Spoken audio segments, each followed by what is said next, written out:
Unique stories are all over West Michigan, but today's brings us to Saugatuck, highlighting a long-lost friendship that spans 50 years and multiple states. Oh, with her Something Special 13 on your sides, Riley Mack shows us how an unbreakable bond saved a man's life. Riley.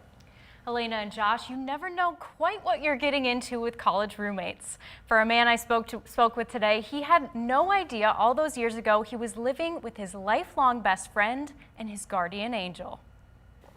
This is a good shot in front of the Memorial Library, the Hesburgh Library. The photos in Jim Sullivan's scrapbook Sort of life back in the day when we were young. Are fading around the edges. Yeah, that's Erin and me right outside our dorm. Not unlike his friendship with his college roommate. We saw each other in travels and got together a couple times. Erin Dwyer and Jim, in front of a King Kong snowman, have aged a few decades since then. We were both freshmen 50 years ago. But even now, neither were ready for this. I learned that he was losing kidney function, was now in a serious form of dialysis every other day.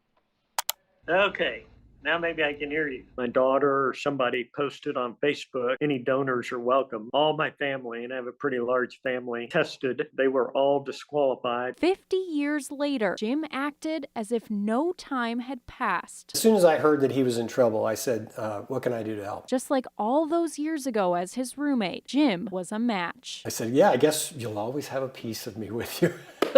But that was before Jim knew what was coming next. It's a tragedy that strikes the entire family. He was a swimmer for hope and kept in shape by swimming. Jim's son, Danny, was out for a swim one morning while in Vietnam. He died suddenly, ironically, in a pool.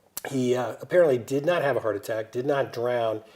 His heart just stopped. When he got the call across the world, Jim's heart did too. We finally got a FaceTime into the ICU unit where Danny was, and it was quite clear he was gone. Said some prayers and said goodbye and turned the machines off, all within 20 minutes. 20 minutes that put everything on hold. I actually kind of thought that would probably be the end of it. He obviously had a much bigger issue than worrying about me. But Jim decided to turn his loss into a life-saving gain. My son wouldn't want his death to have created a problem for someone else. Giving his kidney to his college roommate turned lifelong friend. It's an honor Erin doesn't quite know how to live up to. There is no good way to say thank you. And a privilege Jim doesn't want to be thanked for. These are just shots of the campus. Erin gets more time with his wife and kids. I got the better of the deal. And Jim I really did. gets his friend back. Pretty cool story.